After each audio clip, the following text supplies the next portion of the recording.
mana baay'ee bareedudha. Keesseen isin argisiisa kunis miliyoona 4,300 jedhanii waan isaan bu'an hin beeku. Elaa kunooti manni kun mana baay'ee bareedduu jechuudha. Manni girgiddaa kiliinteen. Manni girgiddaa kiliinteenidha akka malee bareeda laala. Mana bareedduu mana riyaa keenyaa mana hojjetaa. Si kadhadhee sikkina argannan edde. Minaan galfatteere.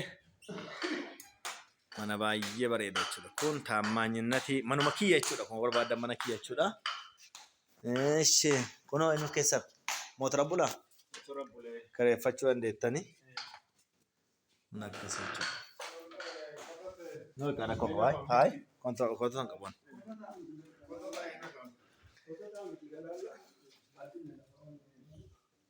Nama biraatti kan obeessime.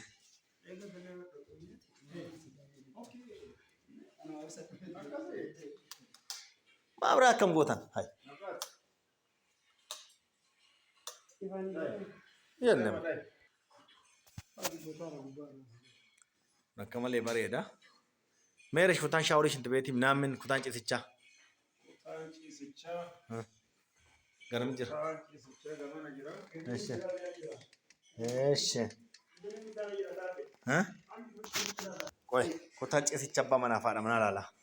Eebanni kun asirraa raasu baxaan taa'uunaalach. Kan hojjetaati be.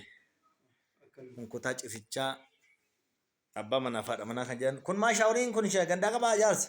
Gandaa qaba. Yelloo. Gabu kun kutaa ciisichaa keessaati. Mee banaa sheekota. Salaam alaikum jedhaati. Ibsiti kun kun kutaa ciisichaati. Boolariin illee qaba mana abbaatu. Oyituu jedhama. Oyituu. Baalaafti namichi beekaa akkas godha bakki. Kunneen kutaa ciisichaa biiroo godhateera inni. Kun biiroo godhateera garuu kutaa biraati kun illee keessa. Abboo kutaa daa'immanii meeqa jiras mana keessa. Banne kilaasii nu bal'aante. Sun kami keessummaan kaabbulu. Anoo dhufu. Eeshi kun illee akkasii. Banne kun illee kilaasii guddaa biraati. Jiraan kun kilaasiin isaa guddaadha. Egaa maal isinitti maree kanaan booda abbaatu dafee ariifateetti galaa kaadaasteer dhumateeraami? Akkasii jechuudha bakka. Waan gaarii haa ta'u.